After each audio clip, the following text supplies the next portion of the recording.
Bonjour, aujourd'hui on va parler un peu des animaux totems. Les animaux totems, ce sont des animaux qui viennent symboliser quelque chose d'important pour nous, un message. Et on peut en avoir plusieurs au cours de la vie. Ça peut être vraiment dans des situations précises où un animal va se manifester auprès de nous et il aura un message à nous délivrer.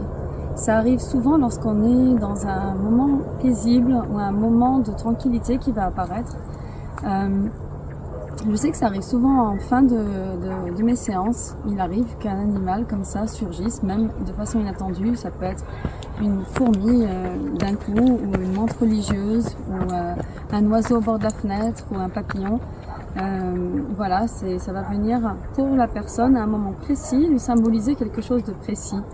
Donc par exemple pour la menthe religieuse, c'est un signe de patience, de renouveau, de renaissance et c'est souvent en phase avec ce que la personne ressent.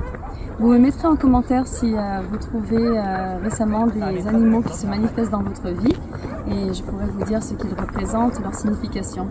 C'est vrai que c'est hyper intéressant de faire attention aux animaux. On ne se rend pas compte à quel point le règne animal, il fait partie de notre règne aussi quand on arrive à communiquer avec. Et j'adore communiquer avec les animaux, ils ont une énergie, ils ont des messages pour nous, ils sont très forts, très puissants.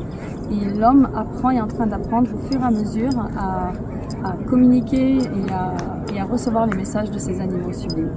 Je vais prendre une carte pour aujourd'hui. C'est les cartes messages de tes animaux guides. Ça vient visiblement. Voilà, il y a un chien qui est venu me voir. Merci. Voici la carte du caméléon.